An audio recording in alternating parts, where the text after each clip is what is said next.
الحمد لله نحمده ونستعينه ونستغفره ونؤمن به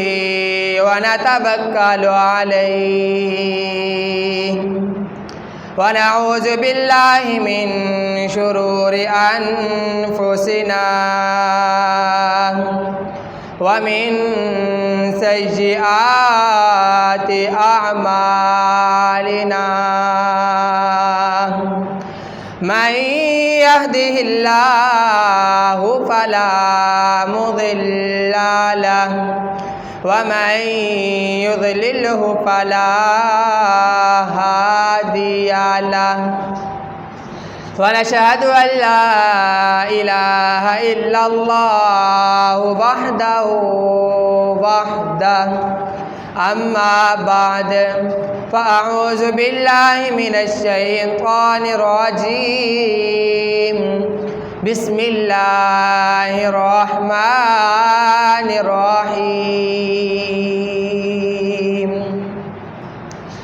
إلا تنصروه فقد نصره الله إذ أخرجه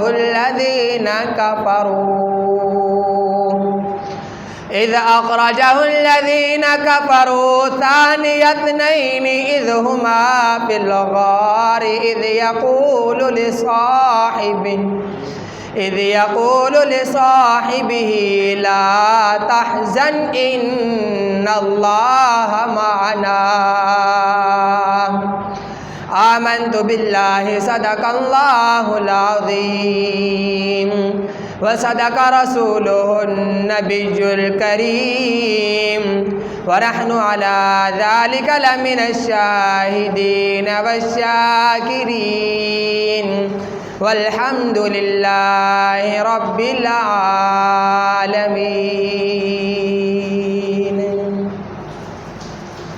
نہ دولت مال تے زر گھن گئے، خوش قسمت ہا خوش تر گھن گئے۔ نہ دولت مال تے زر گھن گئے، خوش قسمت ہا خوش تر گھن گئے۔ ودا رونا مفت خلافتوں صدیق نبوت گھر گھن گئے۔ محترم سامعین، مکرم حاضرین، معزز مؤمنین بالیقین، بہترین جماعت مسلمین کے غیور نوجوان بھائیوں، دوستوں اور عزیز ساتھیوں، گزشتہ تقریباً 1 مہینے سے حضور علیہ السلام کی سیرت کا ایک واقعہ جو ہجرت کے نام سے مشہور ہے، اسی پر بات چلتی آ رہی ہے۔ گزشتہ جمعے ہم یہاں تک پہنچے تھے کہ حضور صلی اللہ علیہ وسلم نے مدینہ کے اندر آ کر حضرت ابو ایوب انصاری رضی اللہ تعالی عنہ کے گھر کے اندر آ کر آرام فرمایا۔ یہاں آ کر حضور صلی اللہ علیہ وسلم نے اپنا ڈیرا لگایا، ٹھکانہ بنایا، عبادت گاہ بنائی۔ جو یہ حضرت ایوب انصاری رضی اللہ تعالی عنہ کا مکان تھا، یہ حضور صلی اللہ علیہ وسلم کے لیے تقریباً 500 سال پہلے سے ایک بادشاہ نے بنوایا تھا، جس کا تقریباً مکمل واقعہ گزشتہ جمعے عرض کر چکا ہوں کہ حضور صلی اللہ علیہ وسلم جب یہاں آ کر پہنچے تو ابو ایوب انصاری کا یہ مکان ڈبل اسٹوری تھا، 2 منزلہ تھا۔ ابو ایوب انصاری نے اس مکان کے اندر حضور صلی اللہ علیہ وسلم کو عرض کی کہ یا رسول اللہ، آپ اوپر والی منزل میں رہیں، میں نیچے رہوں گا۔ آپ نبی ہیں، میں امتی ہوں، آپ آقا ہیں، میں غلام ہوں، آپ 2 جہانوں کے سردار ہیں، میں اس مٹی کے اندر آپ کے سامنے کچھ بھی نہیں، اسی لیے آپ اوپر والی منزل میں رہیں گے، میں نیچے والی منزل میں رہوں گا۔ یہ ادب کا تقاضا تھا کہ یہ میرا ضمیر گوارا نہیں کرتا کہ 2 جہانوں کا سردار نیچے رہیں اور ایک غلام اوپر والی منزل میں رہے۔ تو حضور صلی اللہ علیہ وسلم نے فرمایا کہ اے میرے صحابی ابو ایوب انصاری، آپ اوپر والی منزل میں رہیں، میں نیچے والی منزل میں رہوں گا، کیونکہ مجھے ملنے کے لیے مدینہ کے لوگ آئیں گے، یہاں کے انصار آئیں گے، ساتھی آئیں گے، بادشاہ آئیں گے، غلام آئیں گے، دور سے آئیں گے، قریب سے آئیں گے، جتنے بھی لوگ مجھے ملنے کے لیے آئیں گے، اگر میں اوپر والے مکان میں رہتا ہوں تو وہ تیرے مکان سے گزر کر آئیں گے، تجھے اس کے اندر پریشانی کا سامنا کرنا پڑے گا۔ تو حضور صلی اللہ علیہ وسلم نے اس عمل سے امتیوں کو یہ سبق دیا کہ اگر تمہارے گھر کے ساتھ کوئی تمہارا پڑوس ہے، کوئی تمہارا ہمسایہ ہے، تو تم ایسا عمل کرو کہ تمہارا ساتھ والا ہمسایہ اس کے ساتھ پریشان نہ ہو، جو حضور صلی اللہ علیہ وسلم نے کر کے دکھایا کہ اگر وہ مجھ سے ملنے کے لیے آئیں گے، آپ کے مکان سے گزر کر آئیں گے، آپ کے آرام کے اندر خلل آئے گا، آپ کو پریشانی کا سامنا کرنا پڑے گا۔ تو حضور صلی اللہ علیہ وسلم نے ابو ایوب انصاری کے گھر کے اندر 40 یا 50 دن آرام فرمایا، اور آپ صلی اللہ علیہ وسلم کا کھانا ابو ایوب انصاری کے گھر سے آیا کرتا تھا۔ تو ابو ایوب انصاری کی اہلیہ کہتی ہیں کہ جب حضور صلی اللہ علیہ وسلم کو ہم کھانا بھیجتے، جب وہ برتن واپس آتے تو ہم برتنوں میں سے نشان تلاش کرتے تھے کہ حضور صلی اللہ علیہ وسلم کی انگلیوں کو نشان کس برتن میں لگے ہوئے ہیں اور کس جگہ لگے ہوئے ہیں کہ آپ صلی اللہ علیہ وسلم نے کہاں سے کھانا شروع کیا تھا۔ تو حضور صلی اللہ علیہ وسلم جب وہاں پر کھانا کھایا کرتے تھے تو حضور صلی اللہ علیہ وسلم نے وہاں رہتے ہوئے کبھی فرمائش نہیں کی۔ تو کسی نے ابو ایوب انصاری کی اہلیہ سے پوچھا کہ حضور صلی اللہ علیہ وسلم شوق کے ساتھ کون سا کھانا کھایا کرتے تھے؟ تو انہوں نے کہا کہ حضور صلی اللہ علیہ وسلم نے کبھی فرمائش نہیں کی کہ آج مجھے یہ والا کھانا چاہیے، اور حضور صلی اللہ علیہ وسلم جس دن آپ کو کوئی کھانا پسند نہ آتا تو حضور صلی اللہ علیہ وسلم اس کے اندر کیڑے نہیں نکالا کرتے تھے کہ آج آپ کے سالن کے اندر مرچیں زیادہ ہیں، آپ نے آج سالن کے اندر نمک زیادہ ڈال دیا ہے، آپ نے آج سالن اچھا نہیں بنایا، مجھے یہ والی سبزی اچھی نہیں لگتی، میں یہ والا کھانا کھاتا نہیں ہوں۔ حضور صلی اللہ علیہ وسلم نے کبھی اس کھانے کے اندر نقص نہیں نکالا، جیسا بھی آتا تھا حضور صلی اللہ علیہ وسلم اسے نوش فرما لیا کرتے تھے۔ اور حضور صلی اللہ علیہ وسلم وہ کھانا انگلیوں کے ساتھ کھایا کرتے تھے۔ حضور صلی اللہ علیہ وسلم نے کبھی کھانے کے اندر چمچ یا کبھی کوئی کانٹا استعمال نہیں کیا کہ جس کے ساتھ حضور صلی اللہ علیہ وسلم کھانا کھائیں۔ یہ حضور صلی اللہ علیہ وسلم کی زندگی کا ایک حضور صلی اللہ علیہ وسلم کا کھانے کا انداز ہے، جو سفر کے اس راستے کے اندر ہمیں کھانا کھانے کا انداز بتایا جا رہا ہے۔ وہ کہتی ہیں کہ ایک دن ہم نے آپ صلی اللہ علیہ وسلم کے لیے کھانا بھیجا تو حضور صلی اللہ علیہ وسلم نے وہ کھانا نوش نہیں فرمایا، کھانا نہیں کھایا۔ جب کھانا گھر میں واپس آیا تو میں نے ابو ایوب انصاری سے کہا کہ آج آپ صلی اللہ علیہ وسلم نے کھانا نہیں کھایا، آج آپ کو کھانا پسند نہیں آیا، جا کے پتہ کر کے آؤ آخر اس کے اندر مسئلہ کیا ہے، وجہ کیا ہے۔ جب آ کر ابو ایوب انصاری نے حضور صلی اللہ علیہ وسلم سے عرض کی کہ یا رسول اللہ آج آپ نے کھانا نوش نہیں فرمایا، تو حضور صلی اللہ علیہ وسلم نے فرمایا کہ اے ابو ایوب انصاری، آج آپ کے کھانے کے اندر لہسن بنا ہوا تھا، جو میں نبی وہ لہسن اور پیاز نہیں کھایا کرتا، کیونکہ آج ہم دنیا کے اندر دیکھتے ہیں اگر کسی انسان نے کچا پیاز کھایا ہوا ہو یا کچا لہسن کھایا ہوا ہو تو اس کے منہ سے اس کھائے ہوئے کی بدبو آتی ہے، تو پاس بیٹھنے والا انسان اس سے کراہت کرتا ہے، اس کے منہ سے بدبو آتی ہے، وہ دور ہوتا ہے، کیوں جس نے کچی سبزی کھائی ہوئی ہے۔ تو حضور صلی اللہ علیہ وسلم نے فرمایا کہ اے ابو ایوب انصاری، میں نبی صرف انسانوں کے ساتھ ہی نہیں بلکہ میری تو فرشتوں کے ساتھ بھی ملاقات ہوتی ہے، یہ کچی سبزی فرشتوں کو پسند نہیں ہے، یہ لہسن یہ پیاز اس کی خوشبو فرشتے اس کو ناپسند کرتے ہیں، اگر کوئی انسان اس کو کھاتا ہے، ساتھ بیٹھنے والا انسان اگر اس کو پسند نہیں کرتا تو اللہ کے وہ پاک فرشتے جو ہر وقت اللہ رب العالمین کی عبادت کے اندر مشغول ہیں، اللہ کی عبادت کے اندر مصروف ہیں، وہ اس کو کیسے پسند کر سکتے ہیں؟ تو آپ صلی اللہ علیہ وسلم نے صحابہ اکرام کو بھی یہی حکم دیا کہ اے میرے صحابہ، کچا کبھی لہسن اور پیاز نہیں کھانا، اگر تمہیں کھانے کا زیادہ ہی ضرورت معلوم ہو تو اسے تھوڑا سا پکا لینا، اس کو پکانے کے بعد ان کی کچی سبزی کی ان کے اندر سے وہ ان کا ذائقہ نکل جائے گا، ان کی وہ خوشبو ان کے اندر سے ختم ہو جائے گی، اس کے بعد اس کو کھانا۔ تو حضور صلی اللہ علیہ وسلم نے اس طرح سے اپنا کھانا کھا کر دکھلایا۔ اور آپ صلی اللہ علیہ وسلم جب نیچے والے منزل میں رہا کرتے تھے تو ابو ایوب انصاری رضی اللہ تعالی عنہ فرماتے ہیں کہ ایک دن ہم اوپر والی منزل سے ہمارا پانی کا جو مٹکا تھا، پانی کا جو گھڑا تھا، وہ اوپر سے گرا، کچی چھت تھی، چھڑیوں کی بنی ہوئی چھت تھی، وہ ان سے پانی نیچے گرا اور حضور صلی اللہ علیہ وسلم جس مکان میں رہا کرتے تھے وہاں جا گرا، نیچے سارا کیچڑ بن گیا۔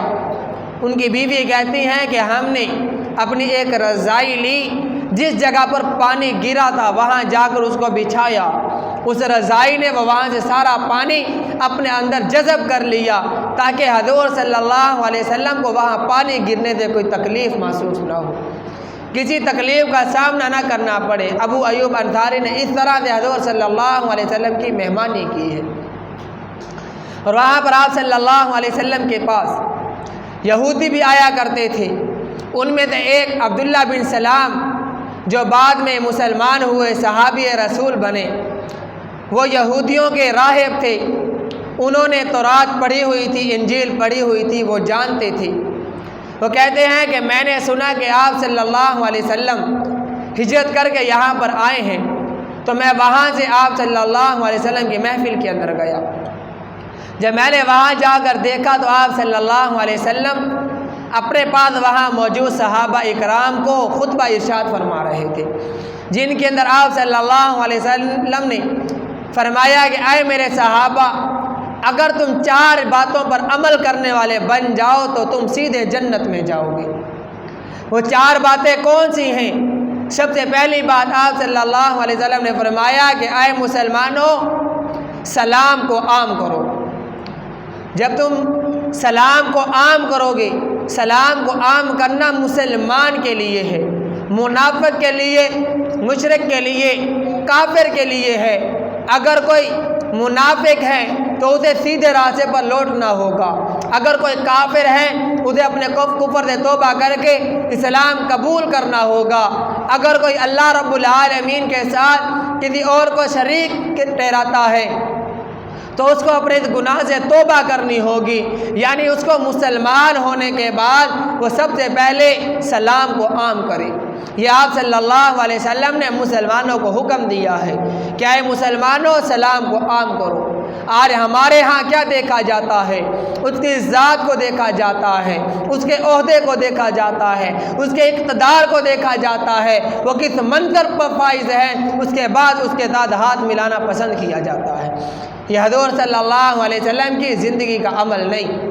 حضور صلی اللہ علیہ وسلم نے اس کو پسند نہیں فرمایا، حضور صلی اللہ علیہ وسلم نے حکم فرمایا ہے کہ سلام کو عام کرو۔ آج ہم پیسہ دے کر اگر کوئی غریب آ گیا ہے، کوئی سلام کرتا بھی ہے تو ہم اس کے ساتھ ہاتھ ملانے کے لیے تیار نہیں۔ کیوں؟ وہ ہمارے ساتھ برابری نہیں کر پاتا۔ بھائی آخر وہ حضور صلی اللہ علیہ وسلم کا امتی تو ہے نا، یہ اس کا اتنا بڑا عہدہ یہ کم ہے کہ اسے بغیر کسی محنت کے حضور صلی اللہ علیہ وسلم کا امتی ہونے کا یہ عہدہ مل گیا ہے کہ وہ حضور صلی اللہ علیہ وسلم کا امتی ہے۔ اس لیے آپ صلی اللہ علیہ وسلم نے سب سے پہلا یہ حکم فرمایا کہ اے مسلمانوں، سلام کو عام کرو۔ دوسرا آپ صلی اللہ علیہ وسلم نے حکم فرمایا کہ اپنے آئے ہوئے مہمانوں کو، اپنے پڑوسیوں کو، رشتہ داروں کو کھانا کھلاؤ۔ اگر کوئی تمہارے پاس بھوکا ہے تو اسے کھانا کھلانے میں پہل کرو۔ یہ حضور صلی اللہ علیہ وسلم نے حکم فرمایا ہے کہ اپنے مسلمان بھائی کو کھانا کھلاؤ۔ تیسرا حکم آپ صلی اللہ علیہ وسلم نے فرمایا کہ مسلمانوں آپس کے اندر صلح کرو، لڑائی جھگڑا ہے اس کو ختم کرو، قطع رحمی نہیں، صلح رحمی کے ساتھ اپنے ساتھ اپنے ایک دوسرے بھائی کے ساتھ ملو۔ یہ آپ صلی اللہ علیہ وسلم نے حکم فرمایا ہے۔ چوتھا، آپ صلی اللہ علیہ وسلم نے حکم فرمایا کہ جس وقت ساری انسانیت سو رہی ہو اس وقت یعنی تہجد کی نماز ادا کرو۔ اگر تم یہ 4 کام کرو گے تو اللہ رب العالمین تمہیں دنیا سے جانے کے بعد سیدھا جنت کے اندر داخل فرما دیں گے۔ یہ کتنا بڑا آپ صلی اللہ علیہ وسلم نے مسلمانوں کے لیے تحفہ بھیجا ہے کہ اے مسلمانوں، یہ تم 4 کام کرو تم سیدھے جنت میں جاؤ گے۔ وہ عبداللہ بن سلام جو بعد میں مسلمان ہوئے، وہ کہتے ہیں کہ میں آپ صلی اللہ علیہ وسلم کو میں نے جا کر آپ کا دیدار کیا، آپ صلی اللہ علیہ وسلم کو دیکھا، میرے دل نے گواہی دی کہ آپ صلی اللہ علیہ وسلم سچے نبی ہیں، آخری نبی ہیں۔ تو میں نے آپ صلی اللہ علیہ وسلم سے 3 سوال کیے۔ میں جانتا تھا کہ ان تینوں سوالوں کے جواب نبی کے علاوہ دنیا کے اندر کوئی اور شخصیت نہیں دے سکتی۔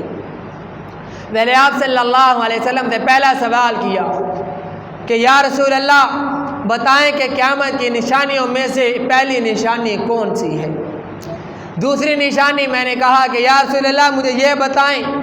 کہ جنت میں جنتیوں کو اللہ رب العالمین سب سے پہلا کھانا کون سا دیں گے؟ میں نے تیسری نشانی آپ صلی اللہ علیہ وسلم سے پوچھی، عرض کی کہ یا رسول اللہ انسان جب پیدا ہوتا ہے وہ ماں کی شکل کا ہوتا ہے یا باپ کی شکل کا ہوتا ہے، اس کے اندر کون سی نشانی واضح ہے؟ تو وہ کہتے ہیں کہ مجھے یہ معلوم تھا کہ آپ صلی اللہ علیہ وسلم کے علاوہ ان سوالوں کے جواب دنیا کے اندر کوئی اور شخصیت نہیں دے سکتی۔ تو آپ صلی اللہ علیہ وسلم نے فرمایا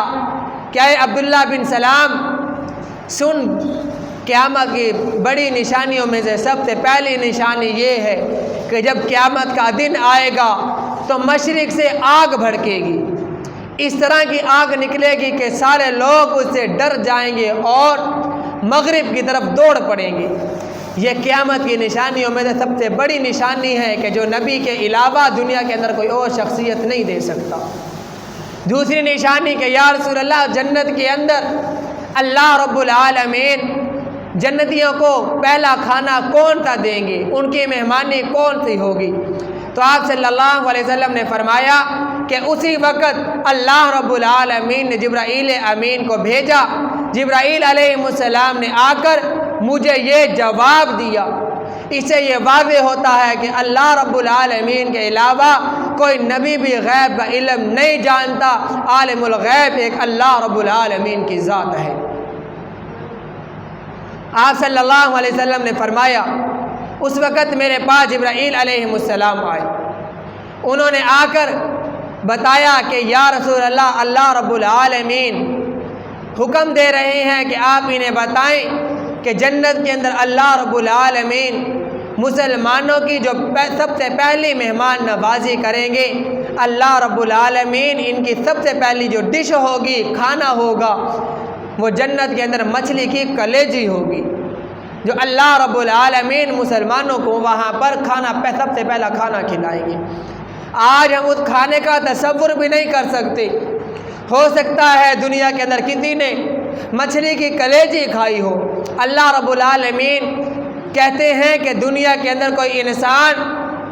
یہ تصور بھی نہیں کر سکتا کہ جنت کتنی خوبصورت ہوگی۔ جنت کے اندر جو اللہ رب العالمین نے نعمتیں رکھی ہیں وہ نعمتیں کیسی ہوں گی انسان سوچ بھی نہیں سکتا۔ تو اللہ رب العالمین دنیا کے بعد جب جنت کے اندر مسلمانوں کو سب سے پہلی مہمان نوازی کریں گے وہ مچھلی کی کلیجی ہوگی جو اللہ رب العالمین کی طرف سے ہوگی۔ تیسری نشانی آپ صلی اللہ علیہ وسلم نے جو بتائی، یہ جو آپ صلی اللہ علیہ وسلم نے جواب دیا یہ میڈیکل کا ایک جواب تھا جو آئے تھے تقریباً 1450 سال پہلے آپ صلی اللہ علیہ وسلم نے بتایا، جس وقت کوئی میڈیکل کا تصور بھی نہیں تھا، کوئی مشینری بھی نہیں تھی کہ جو آج 1450 سال کے بعد ڈاکٹر اس کو مشینیں لگا کر بتا رہے ہیں کہ کس طرح سے بچہ پیدا ہوتا ہے، وہ ماں کی شکل کا ہوتا ہے یا باپ کی شکل کا ہوتا ہے، وہ کس طرح اس کے اندر اللہ رب العالمین نے کیا حکمت رکھی ہے، آپ صلی اللہ علیہ وسلم نے 1450 سال پہلے اس کا جواب بتا دیا کہ جب ماں کے رحم کے اندر اگر باپ کا وہ نطفہ غالب آ جائے تو وہ پیدا ہونے والا بچہ باپ کی شکل کا ہوتا ہے۔ اگر ماں کے رحم کے اندر اس ماں کا، اس عورت کا پانی غالب آ جائے، وہ زیادہ ہو جائے تو پیدا ہونے والا بچہ ماں کی شکل کا ہوتا ہے۔ تو آپ صلی اللہ علیہ وسلم نے یہ پیدا ہونے والے بچے کی نشانی اس راہب کو آج 1450 سال پہلے بتائی۔ عبداللہ بن سلام کہتے ہیں کہ جب میں نے آپ صلی اللہ علیہ وسلم سے یہ تینوں سوالوں کے جواب پائے تو میں نے دل کے اندر کلمہ پڑھا اور میں نے آپ صلی اللہ علیہ وسلم سے عرض کی کہ یا رسول اللہ، یہ جو یہودی ہیں، غیر مسلم ہیں، یہ اپنے ضد کے پکے ہیں، ان کو اپنے عہدوں کا لالچ ہے، یہ اس طرح سے بات کو نہیں مانیں گے، میں یہاں پر ایک جگہ چھپ جاتا ہوں، آپ سارے یہودیوں کو بلائیں اور میری طرف سے ان کو پوچھیں کہ میں ان کے ہاں کیسا ہوں۔ آپ صلی اللہ علیہ وسلم نے عبداللہ بن سلام کو ایک پردے کے اندر چھپایا، سارے یہودیوں کو بلایا اور ان سے پوچھا کیا یہودیوں بتاؤ عبداللہ بن سلام تمہارے نزدیک کیسا انسان ہے، اور باہر سب کو بلا کے لے کے آؤ، اندر آ جاؤ، سارے بچے باہر لڑ رہے ہیں۔ جب آپ صلی اللہ علیہ وسلم نے عبداللہ بن سلام کو ایک پردے کے اندر چھپایا، سارے یہودیوں کو بلایا، ان سے پوچھا کہ بتاؤ عبداللہ بن سلام تمہارے نزدیک کیسا انسان ہے، تو انہوں نے کہا کہ وہ بہت نیک ہے، بہت اچھا ہے، وہ بھی ہمارا سردار ہے، اس کا باپ ہمارا سردار ہے، وہ بھی بہت نیک ہے، اس کا باپ بھی بہت نیک ہے۔ جب انہوں نے یہ جواب دیا کہ وہ بہت اچھا انسان ہے، عبداللہ بن سلام پردے سے باہر آئے، انہوں نے اعلان کیا اشہد ان لا الہ الا اللہ و اشہد ان محمد رسول اللہ۔ انہوں نے کلمہ پڑھ کر مسلمان ہو گئے۔ وہ سارے کے سارے یہودی اسی وقت کھڑے پاؤں بدل گئے کہ یہ بہت غلط انسان ہے، اس کا باپ بھی بہت غلط انسان ہے، یہ خود بہت برا ہے، اس کا والد بھی بہت برا ہے۔ یعنی انہوں نے جو تھوڑی دیر پہلے جس کو تسلیم کر رہے تھے اب خود اس کا اسی وقت انکار کر رہے ہیں۔ کیا ہے کہ انہیں اپنے عہدوں کا لالچ ہے کہ وہاں پر تو ہم حضرت عیسیٰ علیہ السلام کے جانے کے بعد ہم نے عہدے سنبھالے ہوئے ہیں، منصب سنبھالے ہوئے ہیں، اگر ہم آپ صلی اللہ علیہ وسلم کا کلمہ پڑھ کر مسلمان ہوتے ہیں تو ہمارے سارے کے سارے عہدے ہم سے چھن جائیں گے۔ انہوں نے وہاں پر ان کا انکار کر دیا۔ اسی طرح آپ صلی اللہ علیہ وسلم کے پاس اور بھی یہودی آتے رہے، انہوں نے آ کر وہاں آپ صلی اللہ علیہ وسلم کی نشانیاں دیکھیں، سوالات کیے،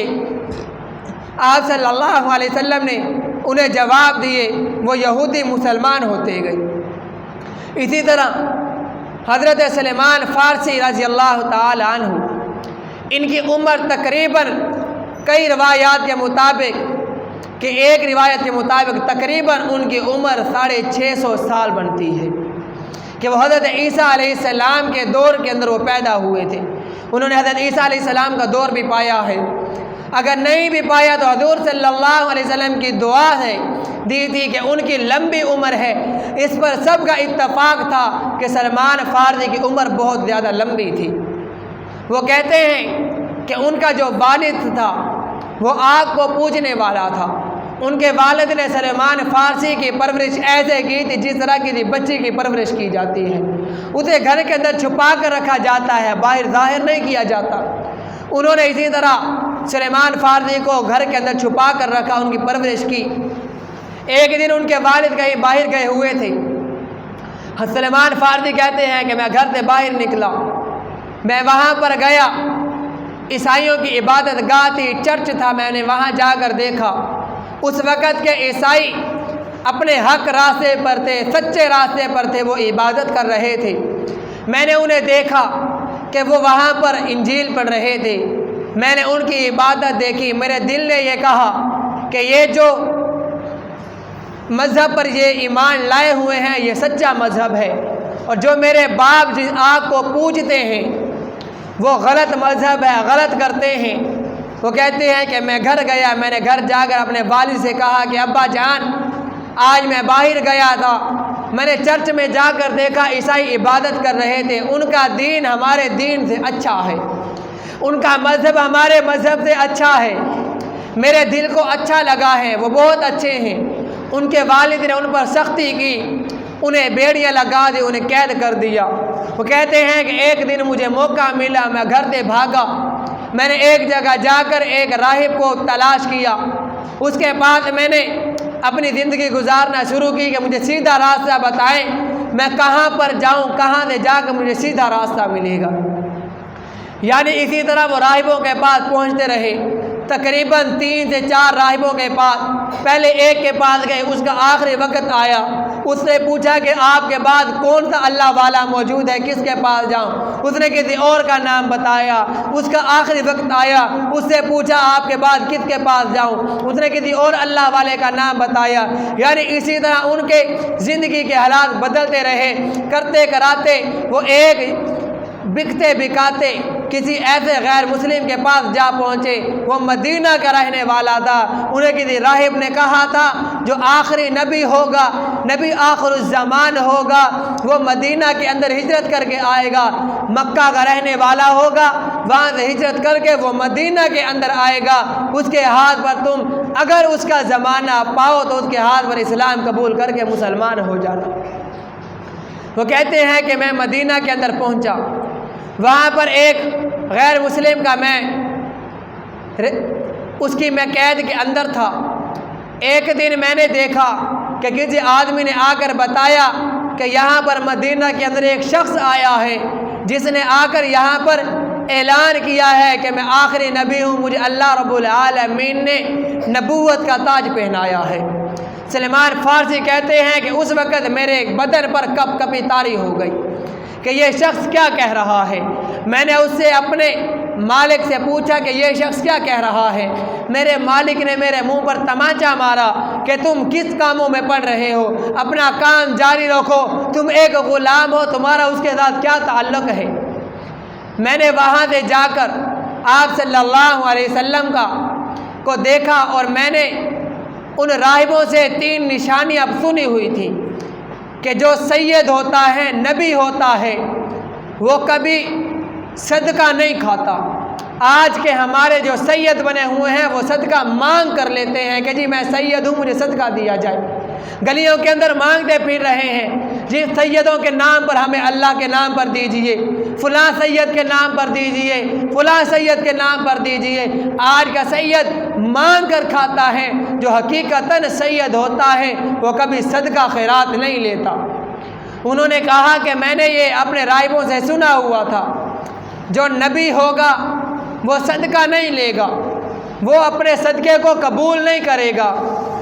وہ جو قبول کرے گا وہ ہدیے کو قبول کرے گا، اور جو آخری نبی ہوگا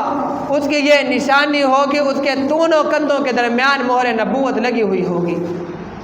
سلمان فارسی کہتے ہیں کہ میں نے جا کر آپ صلی اللہ علیہ وسلم کو دیکھا، میں نے کچھ دنوں کے اندر کچھ کھانا اکٹھا کیا اور آپ صلی اللہ علیہ وسلم کی خدمت میں حاضر ہوا۔ میں نے جا کر کہا کہ میں آپ کے لیے صدقہ لایا ہوں، اسے قبول کر لیں۔ تو آپ صلی اللہ علیہ وسلم نے فرمایا کہ نبی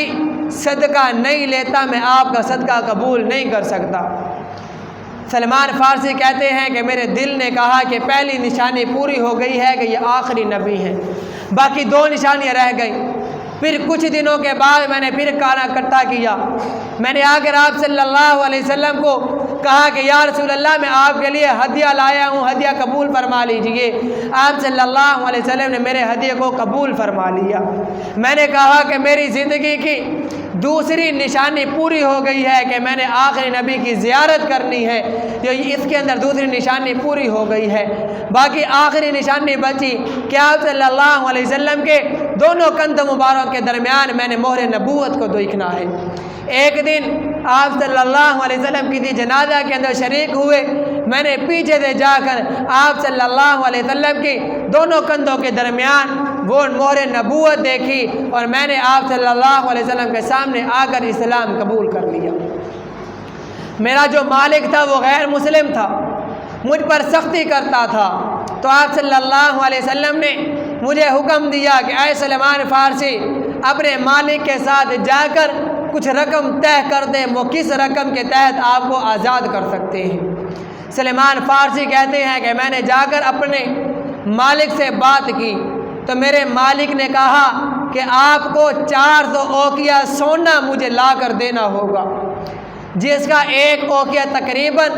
120 تولے کا بنتا ہے، کہ آپ کو اتنا سارا سونا مجھے لا کر دینا ہوگا، اس کے بعد آپ کو آزاد کر دوں گا۔ اس نے دوسری شرط رکھی کہ میری جو زمین ہے اس کے اندر آپ کو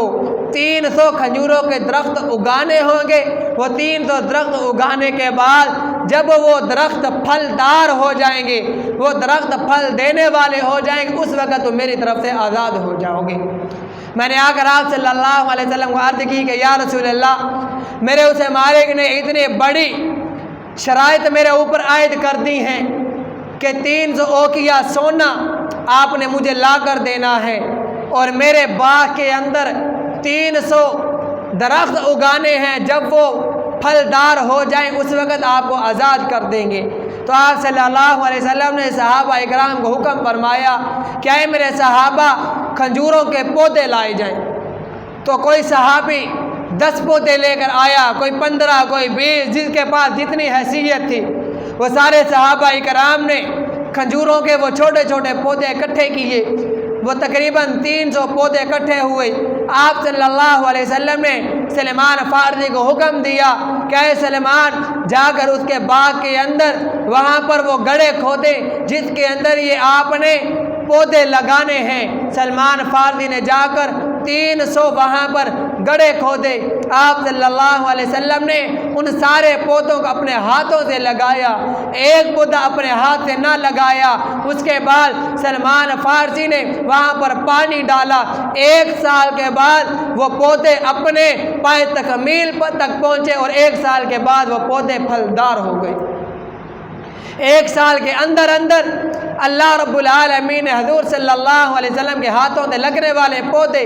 1 سال کے اندر تیار کیے۔ یہ آپ صلی اللہ علیہ وسلم کے ہاتھوں سے ایک معجزہ تھا کہ اللہ رب العالمین نے اپنے نبی کی ایک امتی کو ایک اس کے مالک سے آزاد کروا کر حقیقتاً اسے دین پر چلوانا تھا، تو اللہ رب العالمین نے 1 سال کے اندر ان پودوں کو پائے تکمیل تک پہنچایا اور ان پر پھل لگایا۔ اور ایک دن آپ صلی اللہ علیہ وسلم کے پاس ہدیہ کے اندر ایک انڈے کی مقدار کے اندر سونا آیا، تو آپ صلی اللہ علیہ وسلم نے سلمان فارسی کو حکم فرمایا کہ اے سلمان جا کر اپنے مالک کو دے دو۔ سلمان فارسی کہتے ہیں کہ میں نے عرض کی کہ یا رسول اللہ، میرے مالک نے تو تقریباً 400 اوقیہ سونا کہا ہے، یہ تو اتنی مقدار میں نہیں۔ آپ صلی اللہ علیہ وسلم نے حکم فرمایا کہ اے سلمان جا کر اس کا وزن کریں۔ سلمان فارسی کہتے ہیں ایک انڈے کی مقدار کے اندر وہ سونا تھا، ہم نے جا کر اس کا وزن کیا، جتنا میرے مالک نے وہاں پر اس نے ڈیمانڈ کی تھی وہ سونا اتنا پورا نکلا۔ اس کا سونا بھی آپ صلی اللہ علیہ وسلم نے پورا کروایا۔ اس نے جو کہا تھا کہ میری زمین کے اندر اتنے پودے اگائے جائیں، اللہ رب العالمین نے وہ بھی پورے کروائے اور سلمان فارسی کو وہاں سے ان سے آزاد کروایا۔ اللہ رب العالمین نے آپ صلی اللہ علیہ وسلم کے اس زندگی کا جو واقعہ جسے ہجرت کے نام سے یاد کیا جاتا ہے، اس کا آخر پس منظر کیا تھا، یہ ہجرت کروانے کا مقصد کیا تھا، اس کے اندر سب سے پہلا ہمیں سبق یہ ملتا ہے کہ جب آپ صلی اللہ علیہ وسلم مکہ کے اندر رہتے تھے، آپ صلی اللہ علیہ وسلم کو وہاں دین پر چلنا مشکل تھا۔ آپ صلی اللہ علیہ وسلم پر وہاں آپ صلی اللہ علیہ وسلم کے صحابہ پر وہاں پر رہتے ہوئے ظلم کیے جاتے تھے، ان کو تنگ کیا جاتا تھا، ان کو عبادت نہیں کرنے دی جاتی تھی، تو آپ صلی اللہ علیہ وسلم نے وہاں سے ہجرت کی ہے۔ ہمارے لیے یہ حکم ہے کہ جہاں پر تم رہتے ہوئے اللہ رب العالمین کے دین کا کام کرتے ہو، اگر تمہارے اوپر کوئی ایسی پابندیاں ہیں کہ تم کھلے عام اللہ رب العالمین کے دین کا وہ کام نہیں کر سکتے، تو تم وہاں سے ہجرت کرو اور وہ جگہ کو چھوڑ دو۔ وہاں پر ثواب کو نہ دیکھو، کہ یہاں پر میں رہتا تھا، مجھے اتنا ثواب ملتا تھا، میں وہاں جنگل میں جاؤں گا تو مجھے کیا ملے گا؟